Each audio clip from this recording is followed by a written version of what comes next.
रूसी एयरफील्ड पर एक और ड्रोन अटैक हुआ है। यूक्रेन ने लगातार दूसरे दिन हमला किया है। रूसी एयरफील्ड पर एक और ड्रोन अटैक। यूक्रेन ने लगातार दूसरे दिन यह अटैक किया है। क्रस्क के एयरफील्ड के पास ड्रोन से यह हमला किया गया है।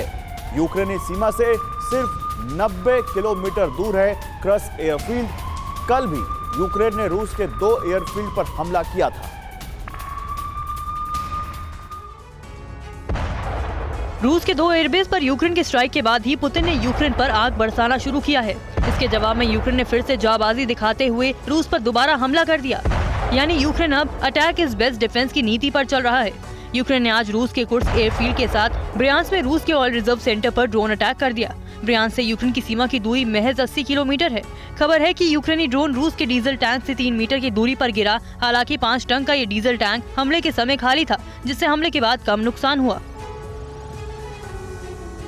यूक्रेन भी अब रूस की तर्ज पर रूस के एयरबेस, पावर स्टेशन और बाकी इंफ्रास्ट्रक्चर को निशाना बना रहा है।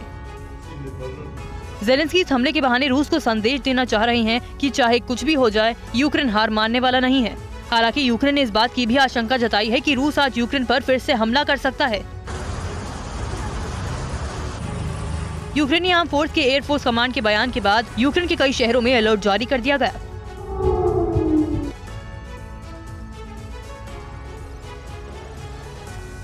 और एक बड़ी खबर इस बीच, एलपीआर में रूस की बड़ी तैयारी। एलपीआर में रूस ने पहुंचाए T-90M टैंक्स। रूस के सबसे एडवांस टैंक्स हैं T-90M।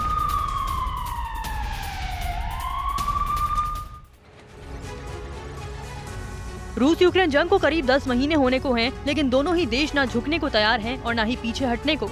यूक्रेन के इतने महीनों तक रूस के सामने टिके रहने के पीछे अमेरिका से मिलने वाले हथियारों की बहुत बड़ी भूमिका रही है। अमेरिका से हथियारों की नई खेप अब यूक्रेन जाने के लिए पोलैंड के बंदरगाह पर पहुंची है। अमेरिका ने टैंक, बख्तरबंद गाड़ियों सहित सैन्य साजो सामान की 800 यूनिट यूक्रेन के लिए भेजी है।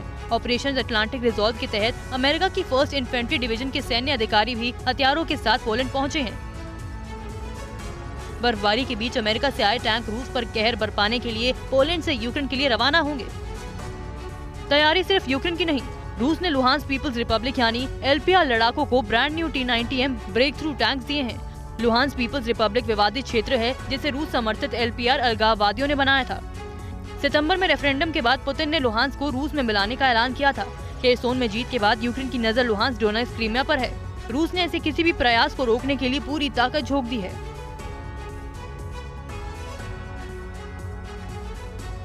और यूक्रेन पर रूस का अब तक का सबसे बड़ा हमला सामने आया है। रूस ने यूक्रेन के 10 शहरों पर मिसाइलें दागी हैं। कीव, खेरसोन, खार्किव, निप्रो पर विध्वंसक अटैक किया गया है। रूस के हमले में यूक्रेन में भारी तबाही मची है। रूस ने जो किया उसकी आशंका पिछले कई दिनों से जताई जा रही थी। शांति वार्ता के बाद पुतिन का फ्रंट लाइन पर आना, एयरबेस पर बॉम्बर्स की तैनाती करना और इसी एयरबेस पर यूक्रेन का विध्वंसक हमला करना, ये इशारा कर चुका था कि पुतिन कुछ बड़ा करने वाले हैं। इस आशंका के बीच रूस ने कल यूक्रेन पर मिसाइलों की बौछार कर दी। यूक्रेन के 10 शहरों पर भीषण बमबारी हुई, तबाही बरसाई गई। कीव, खार्किव, खेरसोन, ओडेसा पर जबरदस्त हमले हुए। मिसाइल अटैक से ज़ेपोरोजिया भी दहल गया। रूस ने यूक्रेन पर 80 से ज्यादा मिसाइलें दागी हैं। KH-101, KH-555 मिसाइलें यूक्रेन पर कहर बनकर टूटी हैं। रूस ने ओनिक्स और कैलिबर मिसाइलों से हमला किया। ब्लैक सी और कैस्पियन सी से रूस ने यूक्रेन पर कैलिबर मिसाइलों से अटैक किया। इस ताबड़तोड़ हमले के बाद यूक्रेन के शहरों में सायरन बज रहे थे। लोग बंकर में शरण लेने को मजबूर हुए। कई भवन तबाह हो गए। रूस ने बिजली संयंत्रों को फिर से निशाना बनाया।